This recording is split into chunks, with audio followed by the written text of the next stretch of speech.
Hey guys, Jordan here. I just finished up an interview with Michael Wholey, a real estate photographer out of Florida, and he shares some great information about networking as a real estate photographer. Last quarter alone, he generated over $17,000 from his local BNI networking chapter. So if you're struggling to get customers, maybe you're trying Instagram and it's not working, this is an episode you want to listen to because it might just give you ideas to generate more revenue in your business. So I hope you enjoy the interview.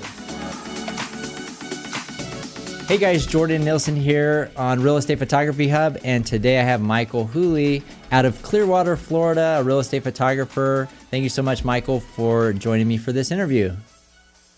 Yeah, I appreciate you having me. Yeah. All right. So to start off, we're going to let people get to know you a little bit better. So we're going to do some rapid fire questions. When did you get into real estate photography?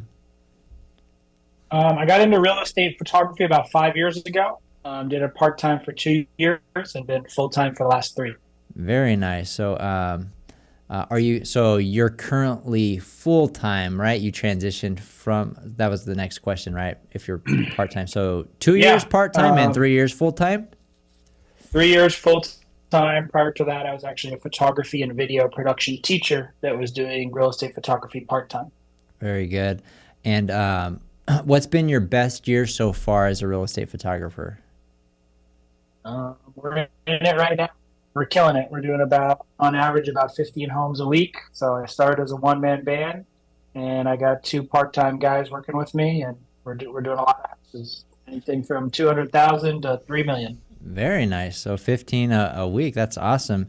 Obviously growing the business. And then how long, okay, we already talked about that. It took you 2 years to transition from part-time to full-time. So to have 15 jobs or however many jobs you guys do on a regular basis, how many repeat customers are you currently servicing to make that happen? On a Rolodex, is probably 40 regular agents and brokers, and then consistently picking up new business from new agents or from agents switching their previous photographer. Right. Okay. And so do you recommend, if somebody's starting out in real estate photography, obviously you started off part-time, but do you recommend, I guess in hindsight, if somebody start off part-time doing it as a side hustle, something on the side, or do you recommend somebody just jump in full-time and get it going? I mean, it all depends on your circumstances, right? Like the life of a business owner is hard. First year, there was not much money made, but I had a little bit of a honeypot to pull off of and felt like I was gambling myself. So if you have the ability to jump in full time, just be prepared to keep the overhead low, eat some Cheerios and SpaghettiOs and get it rolling. That's kind of my transition from part-time to full-time, was knowing that I wanted to do it, but knowing the leap would be hard once it becomes a source of income. Right. So what were some of those learning experiences that you had making that transition that made it maybe some challenges that you faced? I mean, I'm a kind of like no regrets type of person. Kind of, you make a decision and roll with it. But, in hindsight, looking at some of that equipment budget in that first year, I kind of went all in.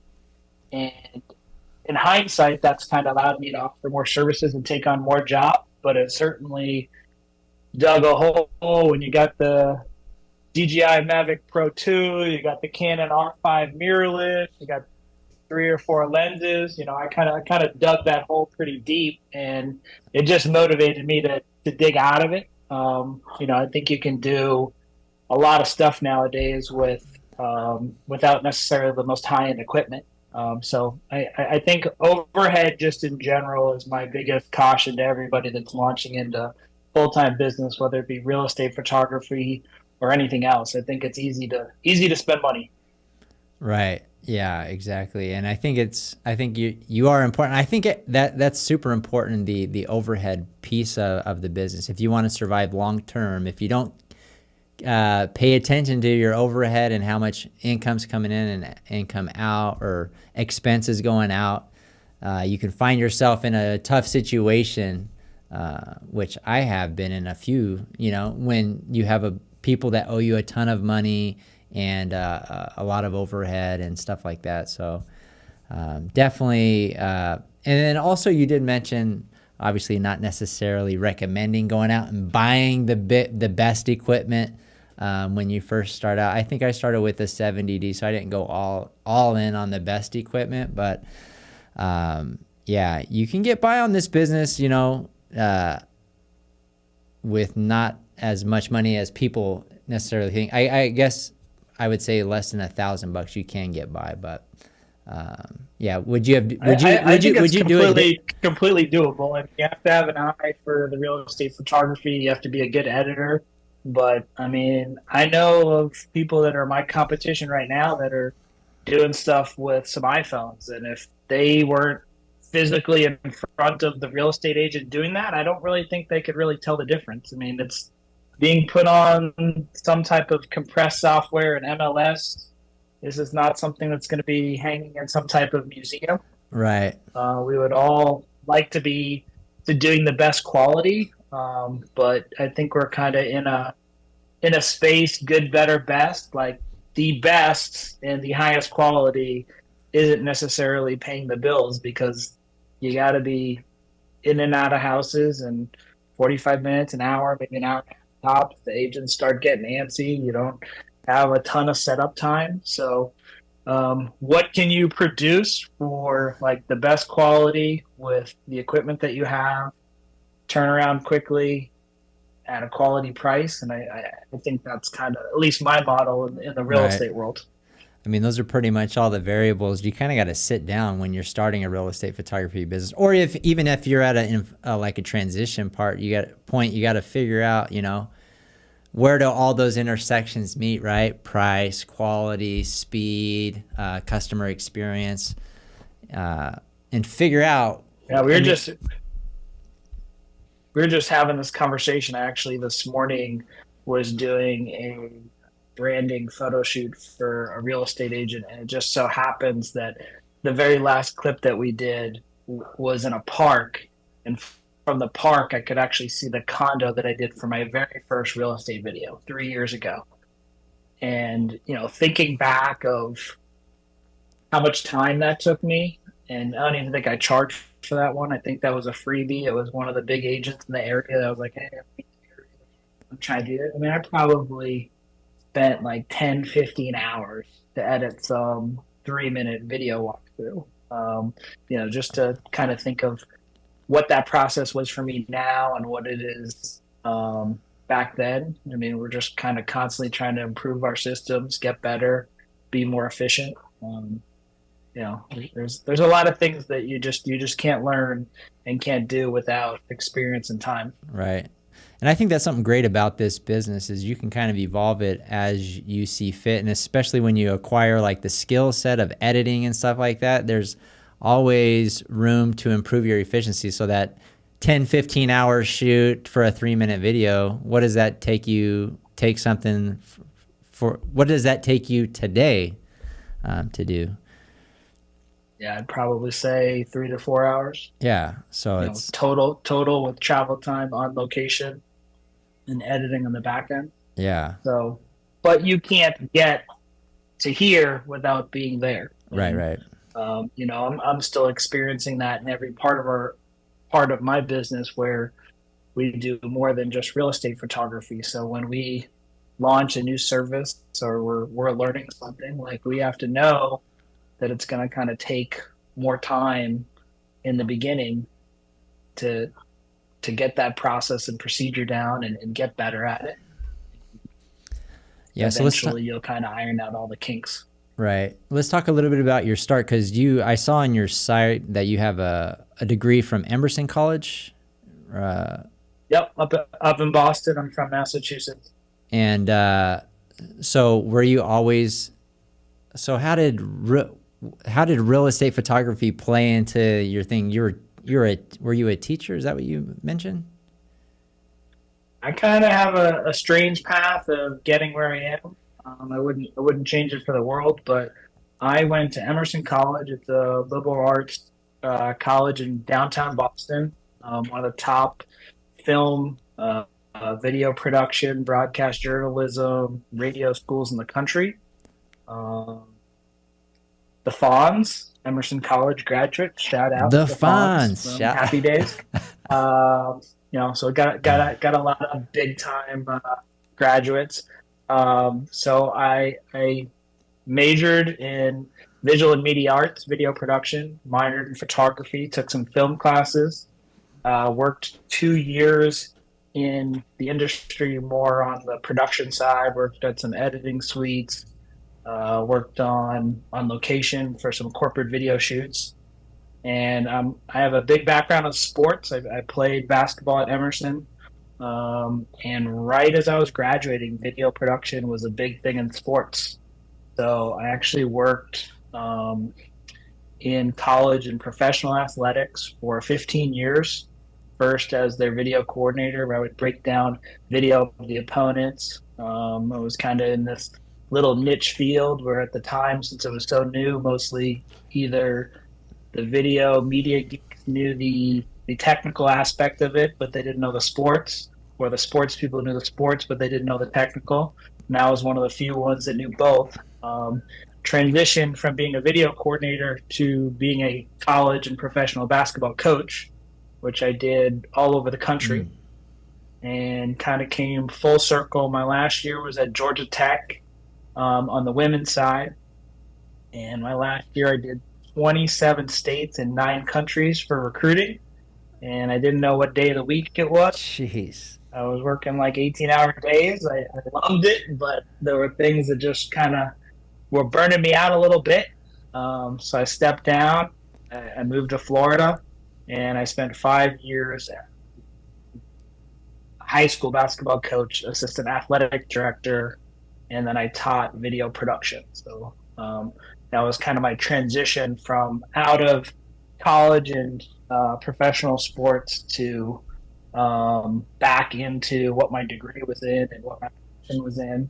And while I was teaching, basically on the weekends, was utilizing our equipment, even had some of my students that were working on some projects with us, was kind of messing around with starting my own photography and video production company. So that was kind of how I was able to do it part-time. And then basically at the start of COVID, I had been teaching for 5 years. Schools, I was in an area just outside Fort Lauderdale, and they were talking about the teachers maybe reporting back to school during the height of COVID and the students doing Zoom. And I was like, I think I'm good. I don't think I want to go to a building with 200 people in South Florida during the height of COVID. So I stepped down from my teacher position and launched Wholey Media full time. Awesome. So when you launched Wholey Media, was it exclusively real estate photography, or did you guys do a bunch of different Yes. pieces? When I started it 3 years ago, I was only doing video for real estate. So first 6 months, I was coming in behind photographers and just doing the video aspect, and started watching some of those agents that maybe I was second. 10 o'clock the photographer was coming in, 11 o'clock I was coming in, and then I was leaving, someone doing floor plans was coming in. And I was like, man, we got to be one-stop shop here. There's no reason for this real estate agent to be at this house from 10 to 2 for 4 of us. So kind of got the foot in the door, started working with some agents just in the video side. Asked them if, when I did the video, would you mind if I did some photos and kind of compare them to whoever they were paying for? Did that for about a month. And then from there, I was just ripping and running.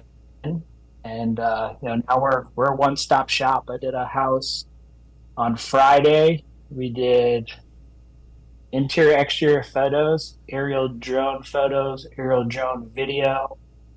We did a 4-minute video walkthrough. We did an Instagram reel, floor plans, and 3D Matterport.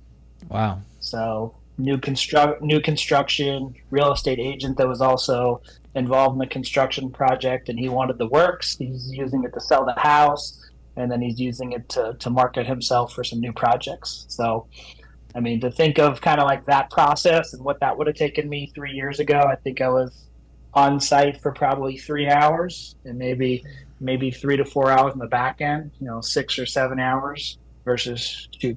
That would have probably been a 2 or 3 day project for Right, myself right. three years ago. But that's smart of you to jump in, knowing and what your background and your expertise was, which was videography, right? And then pick up those additional products Yep. and services that you saw the opportunity in your market. And not only is that creating a better experience for your customers, being that one-stop shop, but it's also probably generating a significant more revenue for you than just being exclusively video. Yeah, I talk to people about this all the time. Like, my foot in the door with new clients has so many different antennas to it. So offering Matterport in whole, Matterport might not be the most profitable service, but sometimes I get a call because we offer Matterport, and then they find out that we also do photos and videos. We do virtual staging, so that same house actually had 8 virtually staged images. I get a ton of clients because I'm one of the only people that do virtually staged. I might make $10 an image on virtually staged, but it's not for that. It's to bring in that new client whose other photographer or videographer does not offer that. Right. So I'm not the smartest person in the world, but I think I have built trust and relationships with people in this area. I'm very active out in the community, networking and meeting people. So to me, the hard part is getting the client. Right. If you get the client and they like you and they trust you and they feel like you do quality work, they want to do more business. So my thought is if I have that person, why do I want them to outsource different parts of their business to other people? Why can't I just be the one to kind of service it all? So I don't know. There's some book or there's some strategy that Costco sells, like their chicken at a loss or something. They're just trying to get you in the door because the chicken's so the cheap. rotisserie chicken's $4.99. Yeah, so I'm willing to do those things in order to gain their business full time. I do that. I do that a lot with headshots. We do a lot of headshots at networking events and things like that. Yeah. The headshot is not the moneymaker. It's the opportunity to be at a big event with other real estate agents and brokers that you get to spend 30 minutes with them.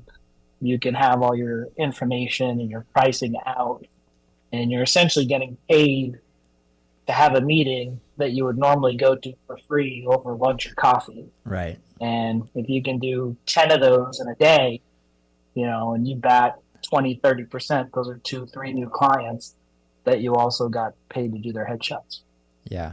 So let's talk a little bit more about that, because you did mention, that is actually, I did a poll recently that most real estate photographers currently are struggling, or their biggest thing is to get the customers, right?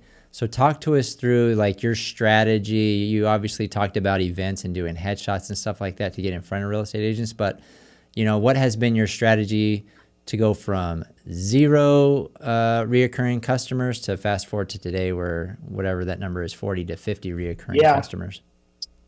So I basically have kind of 4 ways that I generate business. I'm in a BNI. Different people have different feelings on BNI, business networking international. Yeah. I have an amazing group. We're actually just got voted the #1 chapter in Tampa Bay. Oh, wow. So I looked at my numbers. We just wrapped up Q1. I did about 17,500 just out of my BNI in Q1 of 2023. Wow. So I hold the photography seat. We have a residential and a commercial real estate agent in our chapter. I work with both of them, but one of the reasons that we offer more services is through my relationship with BNI is, hey, if I'm going to be in a BNI and the only 2 people that I care about working with are the real estate agents, this doesn't make a whole lot of sense to do this. So that's one of the reasons I offer headshots and other photography and video services, because I work in that room with the guy that builds docs. I work with the chiropractor. We do all types of content and social media stuff for this. So BNI is a way that I connect with people. We have a mortgage broker, we have a title agent, a home inspector, uh, 4, 5, 6 other people that work in the real estate industry all the time. So constantly trying to refer back and forth. We just brought in a new cleaning company, and she is targeting Airbnbs, and I do really well at Airbnbs. So we've developed a one-to-one referral program. If I do an Airbnb, I literally give a flyer that says, "Thank you for being my client. And by the way, if you need cleaning services, here's the cleaning company I recommend." Yeah. And she does the same thing. So a direct one-to-one. So BNI is a good source for me. As someone that started as a one-man band, everybody wants a sales team and all that, I have 60 people out there promoting and marketing my company constantly. We have one of the coolest things in our chapter, which I wish every networking group could replicate. But in Tampa Bay, probably like most areas, we have a lot of Facebook groups where people post and request things. If someone posts that they're looking for a real estate photographer, I can take that post and I can copy it into our group, and then my group will go mass tag me. So by the end of the night, if there's 60 comments, 30 to 40 of them will be for me. Sneaky. And we do that. We do that for everybody. Like it's actually the guy that came up with it in our group. He does a junk removal company, and he was having trouble referring us. So he was looking for creative and innovative ways to do that. It doesn't guarantee you get the job, but we certainly kind of saturate that post, and it's pretty amazing. And even when you don't get the job, it's pretty cool to see, like, man, look how many people are pushing Wholey Media. Look at how many people are recommending Michael Wholey, and vice versa for all theirs. So BNI is a big part of it. We have an organization called Pinellas Real Estate Organization. So if you are a real estate agent in Pinellas County, you have to be part of PRO. I am part of PRO affiliates. So we have 900 people in PRO affiliates. So BNI meets once a week. PRO meets twice a month. I joined both of those roughly within 6 months of when I started the business. And my numbers in BNI and PRO are pretty similar. I'm around 17 to 20,000 in quarter 1. This year I decided to step it up, and I'm actually a silver level sponsor. So in our large banquet room where we meet, I have a 40-foot banner. They hold about 10 classes a week in there. I'm like, how much does it cost for all these new real estate agents to be bored in some education class, some GRE class, and just be staring at Michael Wholey and services and things like that? So the sponsorship also comes with your logo and different types of advertisement on all the screens, and all the realtor magazines. My ad is physically on the site that they log into for MLS. I'm one of 20 people that they see on a rotating basis. I just saw I produced a 30-second pitch on all my services, and it just went out on all their social media channels. And in like 2 days, it has like over 1,000 views. So BNI and PRO have kind of been my two main resources. And I did those right from the beginning. 3 and 4 for me is I recently opened a brick and mortar studio, and I decided to join the chamber because I really wanted to get more involved physically with where we are in location. That's just starting out. I've only been in that chamber for about 2 to 3 months. But it's a very active chamber. I was kind of particular about that. I think there's a lot of inactive chambers. Sure. And then I got the CCC on. Golf is kind of my passion since my basketball playing days are over. So I'm a member at Country Club. I live less than 3 blocks from the sixth green on Pine, and I try to be there as often as possible and let everybody know what I do. So between those four things, to me, that's kind of how I connect with people, generate business, refer business, and get the word out on Wholey Media as much as possible. Sweet, man. Well, I like your perspective, and I actually like, because you get a lot of the default questions. Oh, I'm just DMing people on Instagram. There are so many ways to build relationships with real estate agents outside of those generic questions. And I think you just really just put in perspective. It's all about relationships, right? And it's all about growing those business. And specifically, you realize what you're good at or what you enjoy doing, which is clearly networking, right? It's like going to events or playing golf and just networking with different people. Some people don't do well in front of people or don't want to talk to people, so they want to be on the screen. That's all fine. I think I just wanted to say that it's important to figure out, what resonates or what is something that you can do consistently, whether that's phone calls, text messages, mailings, showing up to networking events and doing different things face to face. There's a whole lot of options, if you're looking to grow your real estate photography business. So I typically do pretty well if you put me face to face and me and you have a beer. So yeah, there's only 24 hours in a day. Can't be doing that 5-7 days a week. I kind of lay out my schedule and figure out how to spread those out. I'll be heading to one today at 5 o'clock in Dunedin. And I joke, the two companies that I work with that are taking on some part-time work are other real estate photography businesses in my area, and we work really well together. And I'm like, listen, like, all of you are better than me. You're better technically. You're really, really. I just happen to have the gift of gab, and I like to be out. I coached college basketball, and when you coach college basketball, you think you're going to be a coach. No, your job is to go get players. Your job is to go recruit. You right. have to sell what you're doing. So it's easy for me to sell the services and the things that we're doing. I'm passionate about it. I think we do a good job. I think we offer it at good prices. I took a couple of the real estate courses when I first started and read about sending 20 DMs a day. And, Right. I get all the email campaigns and the blogs and all that.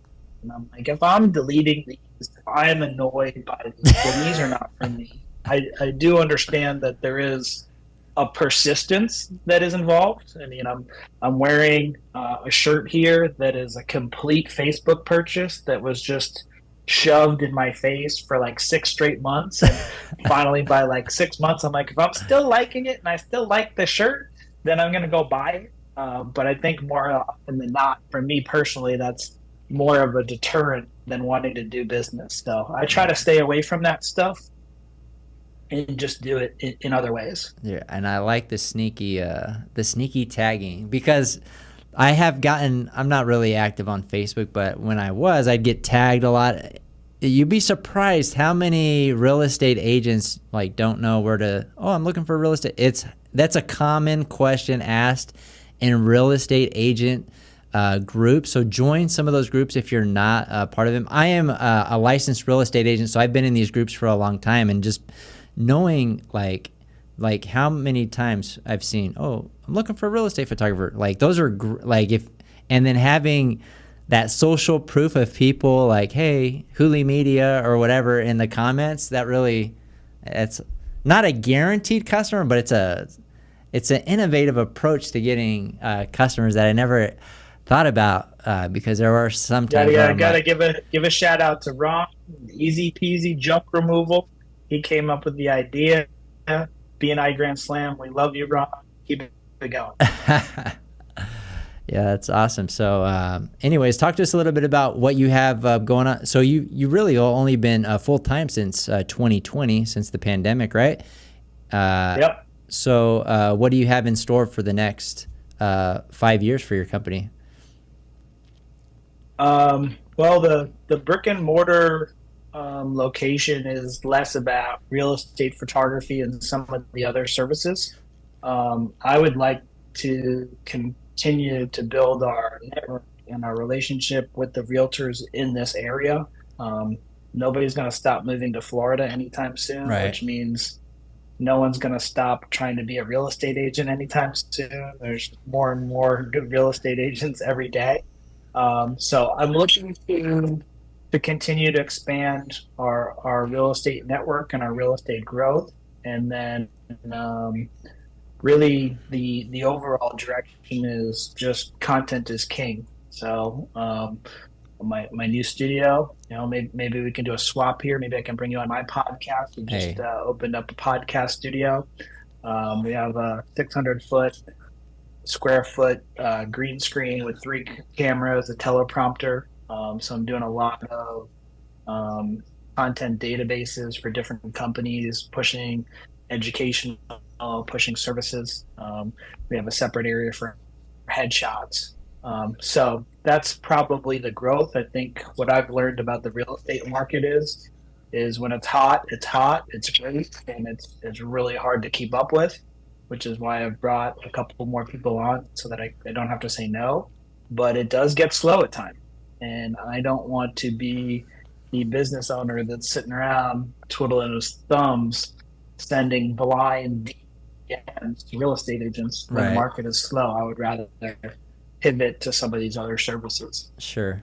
And so talk to us a little bit about that, because they're about bringing on additional help, because there's a lot of different routes people can go. Talk to us a little bit about your specific setup. What does that look like, and what thought process went into bringing on additional photographers for Well, support? I'm open to ideas. You probably have a lot more experience at it than me. I'm always picking people's brains of what they're doing and how it's working. I think the bigger your company gets, the more you get away from doing what it is that you do. You become more of kind of a people manager and a team manager.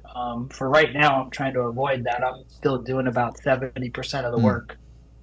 But really, I'm just connecting with other real estate photographers in the area that are either trying to start their own business or have their own business and are just not super busy.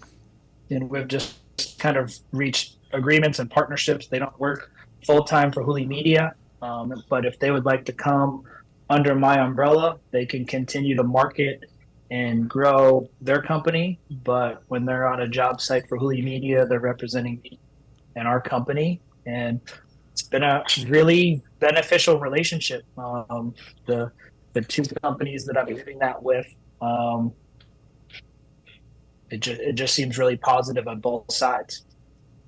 yeah. So right. So it's basically, so you still do about 70%, so that it's just on those days where it gets too busy, you can't take on more jobs, you delegate to them. Is it like a percentage split, or how? Like, I'm just trying to put myself in the shoes of a Yeah, real estate photographer. we have That's different we have different arrangements. I basically go over to them like what my pricing is, and what are they comfortable with. I have different arrangements with different companies for pricing. But yeah, last Friday was a perfect example.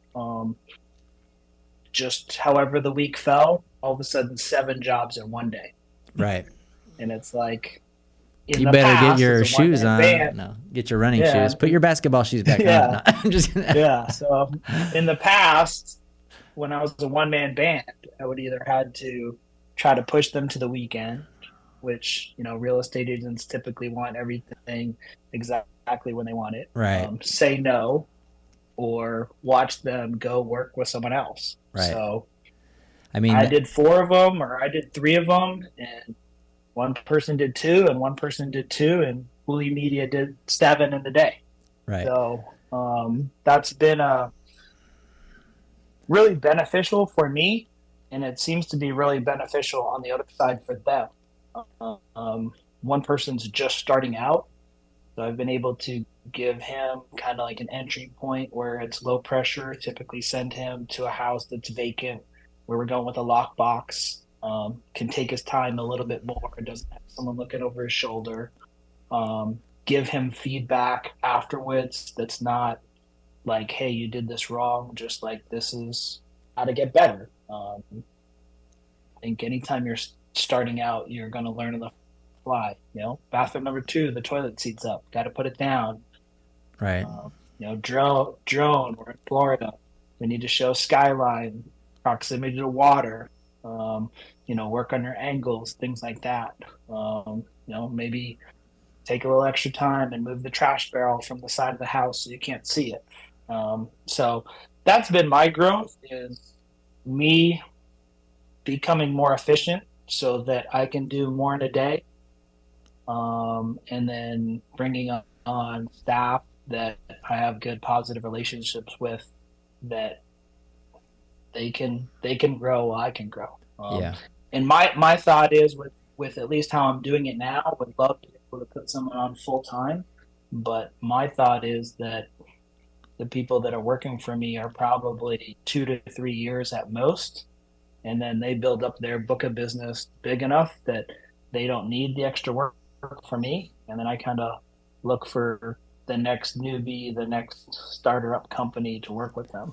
I don't know how it works in your area. I feel like we're fighting kind of like the big box, generic corporate real estate photography companies that are trying to come in and undercut pricing. We're countering that with, who's going to show up and do your photos. You've built a relationship of trust. You hire that company, you might be able to save $30-$50, but you're going to get a different person every time. They're not going to go the extra step that we do. Maybe one day in the real estate photography world, I will not feel like we're also a moving company and a stager. But until that day, I will be that photographer that will take the extra time to move things out of the bedroom, to clean things up, because I want the house to look as best as possible, even if the agent or the owner of the house do not recognize that maybe they should have taken some extra steps to present a little bit better. Funny story, I've been telling this a lot lately. I think we all have little real estate stories that we can make our own copybook someday. But about 3 months ago, I'm at a house, and the owner of the house asked me if they thought it would be a good idea to move the computer monitor and the printer. I looked at them, took a little pause, can be a little bit sarcastic that I gotta watch myself sometimes, and I go, well, it is the kitchen table, so I do think it would look a little bit better if we moved the home office setup and made your dining room look a little bit better. So they kind of chuckled back at me, and we took 10 minutes and we unplugged some extension cords and power strips, and we made the dining room look like a dining room rather than a home office. That's funny. That's what you can come to expect. Hey, but maybe they're trying to market it as an office. It's a office / dining room. Yeah, who knows? You can get pretty creative with a lot of rooms. But I really like the point that, when bringing on additional help, I think this is something that a lot of real estate photographers struggle with. And I know that this was, when I started, it was something in the back of my mind. I'm like, what happens when I have to turn that customer away, or if I get so busy? Like, I was so hell-bent on delivering the best customer experience, where I would be up late editing because I didn't want to tell anybody no, because I was, you got to do those, you got to go the extra mile in order to retain your customers. But you might run into a situation where it's like you have 10 jobs in a day, you physically can't do it, and maybe you're on from one side of the city to the next and going all over the place. There's a lot of dynamics that you really have to think about as a solo real estate photographer, that I think it's important to have a contingency backup plan to really preserve your customer experience, because that's the thing that's going to keep you in business for the long run. It's going to be that customer experience that will continue, in those relationships that you build. So I think for those real estate photographers that are maybe solo, maybe they're starting to get bigger, obviously you can control your demand and slow it down, but raising your prices and different things, depending on what you want to do. But if you are looking to grow your business, that's definitely something you got to think about pretty early on, because there could be, even if you're new, there could be a day like your last Friday, you just get dumped on, 7 jobs. How am I going to do all this? And like you said, real estate agents, a lot of times, maybe the homeowner's only off on that particular day and time. They're only available then. Or maybe there's bad weather in the weekend, so everybody wants to do it on this particular day for some reason. Having people that can help out, network with different real estate photographers, I think it can be very beneficial for real estate photographers in general. It's definitely been huge for me. I mean, I think I only know Florida because that's where I'm at, but at the height of COVID, where it seemed like everyone from New York and California, New Jersey was buying a home in Florida. Right. I know prior to bringing some staff on, there were weeks where I did 17 to 20 in a week, and there wasn't a whole lot of sleep. The golf game was not very good.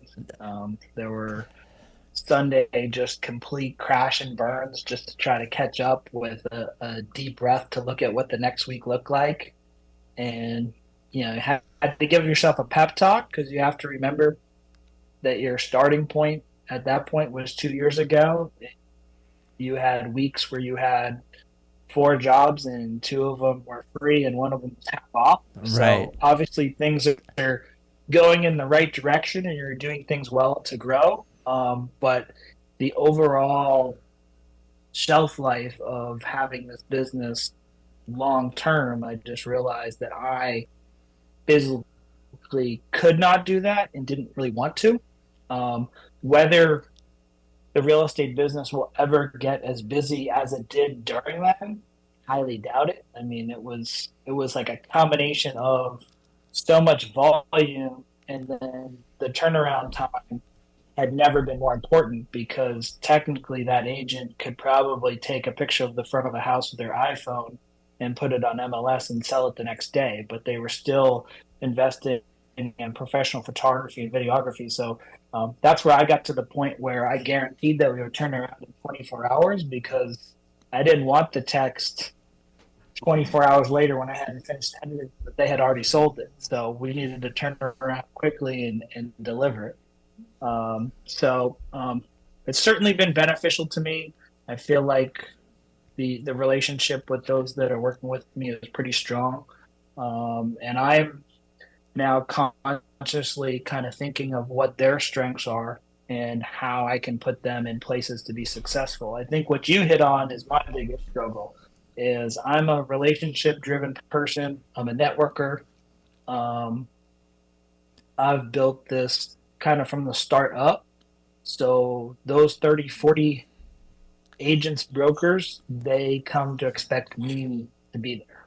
Right. So in my growth, what I'm trying to do is still be that person for those 30 to 40. On that busy Friday, do a soft introduction to them to say, hey, I'm slammed today. This is kind of the only way to make it happen.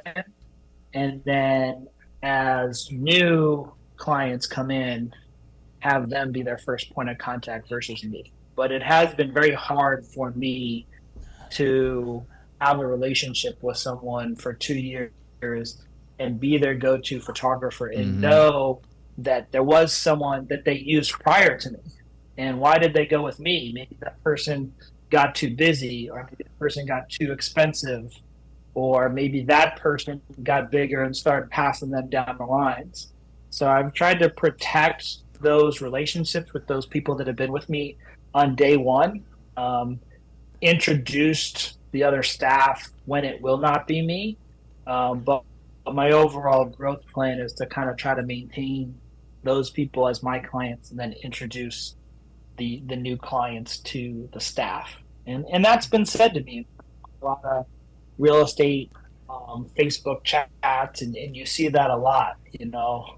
I want to grow, I want to get bigger, and then one-man band to 3 to 6 to 7, and then you see that they're back to being a one-man band, and they just charge more, and they just work with the clients that they want. So I don't think I'll ever be that big. That's not really the goal.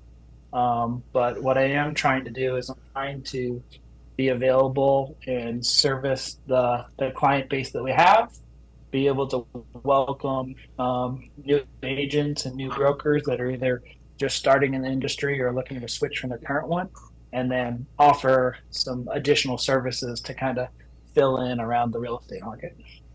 Yeah, I think that is a really good point that you you brought up about the relationships and customers, because I think that is a problem that I don't think I've ever talked about it on one of my interviews, and that is that transition period from you being the only person that people see at properties to being able to transition to other people, because they're going into this uncertainty. I don't know if they're going to deliver the same type of product. I don't know if that experience is going to be good. And I think all that comes down to is just setting expectations up front.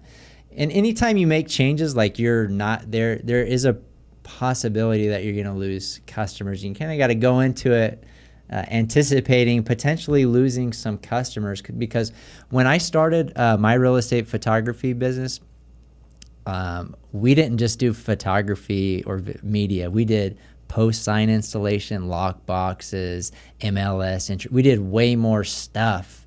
And then a Oh, couple wow. of years later, I realized, this is creating 80% of our problems. You need a warehouse. It's an inventory business. These are like this is apples and oranges. And I'm like, I'm going to be able to scale this business and do other things, I need to go away from these services that I'm offering. You might be the opposite. Maybe you need to add these services, or maybe you like the inventory business or whatever. But that was just how I was feeling at the time. So I went into making that change expecting I'll probably lose 20%. I think we lost maybe 10% of our customers after stopping doing those services. So some changes you make in business, or it's never going to be like a transition that's like, I kept all my customers, everything's great. You got to kind of expect and just kind of risk. I guess it's kind of risk reward kind of thing.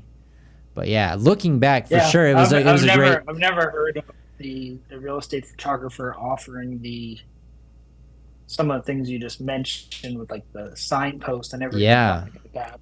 and But I mean, I think that's kind of where I'm at. Like I'm in a full service media company that wants to ask me like, what's your passion? What's your specialty? Like 50% of our business is in the real estate market, but it is a volume based business. It is a lot of jobs. It is a lot of people to keep happy. So I've kind of branched out in other services, not necessarily tied to real estate, where we do corporate and event photography. We just started Mhm. doing wedding. Like I mentioned, we do a lot of content for social media. Um, we do social media management, things like that. So to me, I'm kind of like trying to draw the parallels of what connect in that. But I also feel like, when you're asking 5 years down the line, maybe that bread and butter develops. There's a lot Yeah. of photographers out there that I have met that are now super specialized, and they're specialized because they found a niche, whether that became their passion, that was the most financially beneficial. I don't think I have the answer to that. Currently enjoying being as versatile as possible. I love when someone says, "Oh, you do that too." It does cause stress because I feel like we have kind of the real estate part of it on copy and paste, where I show up to a job, I know the angles, I know my time, I know my turnaround time. When you add a new service or you do a new thing, you're always going to kind of have some anxiety of doing that. Not just the first time, like the first 5 or 10, you're like, all right, what can go wrong? What to expect? What did we Right, right, not right. plan for? But it's certainly fueling me. I'm passionate about being the owner of Wholey Media. I think I'm in a space in business where I'm a small business owner that is making decisions on where to put my time, where to put my marketing money, what relationships are important. So a lot of times the clients that I'm working with are also making those same decisions. So I'm passionate about helping them get an ROI. They're deciding whether to spend money on professional photos for a listing or just shoot it with their iPhone. They're making a decision about whether to do a personal branding shoot on the water because they want to be in a luxury real estate magazine or not. So I never want them to feel like, oh, I handed Michael or Wholey Media a check for 500 or 1,000. So wait, I want them to get 5 new clients. I want them to promote and market their business the same way that I'm trying to do myself. Right.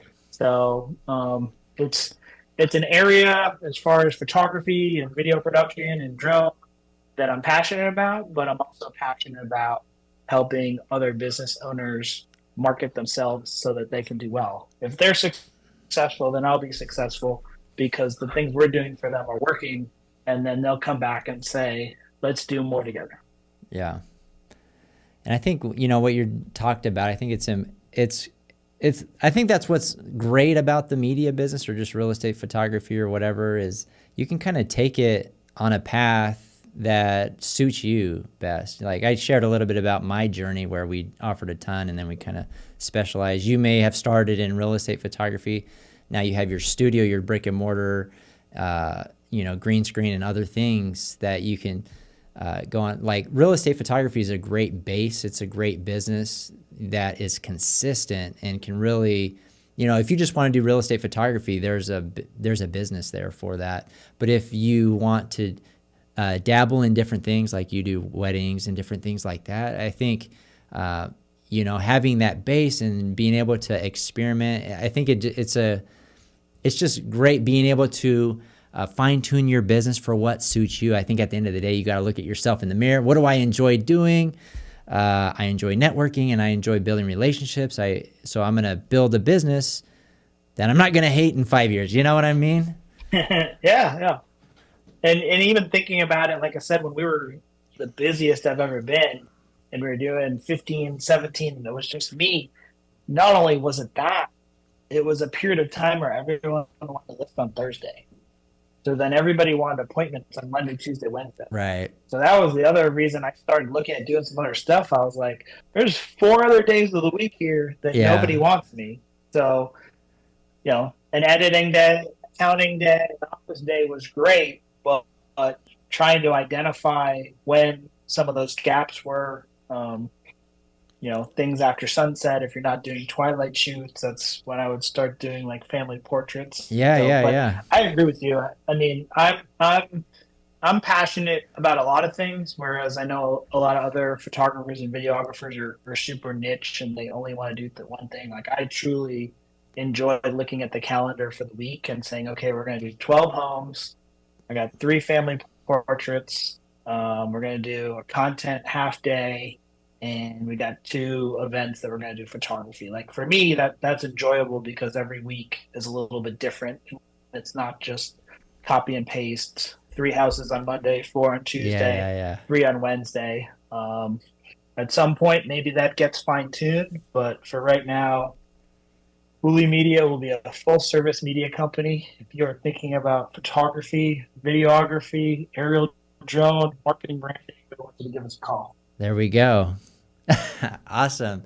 So Wholey Media, where can we find you? Or is that your hashtags and all that on your socials? You want to share those right now? Yeah, we're across all social media platforms, Facebook, Instagram, Twitter, LinkedIn, just at Wholey Media. My email address is wholeymedia@gmail.com. And my phone number is 339-793-774. The new brick and mortar location is in Dunedin, Florida. And we service Pinellas County, Pasco County, Hillsborough County, and we'll also go to Manatee County. If your photographer is not doing their job, we'd be happy to help you. Sweet, man. Well, thank you so much for joining me on this interview today. It's been a lot of fun and a lot of great information shared. So thank you so much, Michael, for doing it. And we'll see you guys on the next one.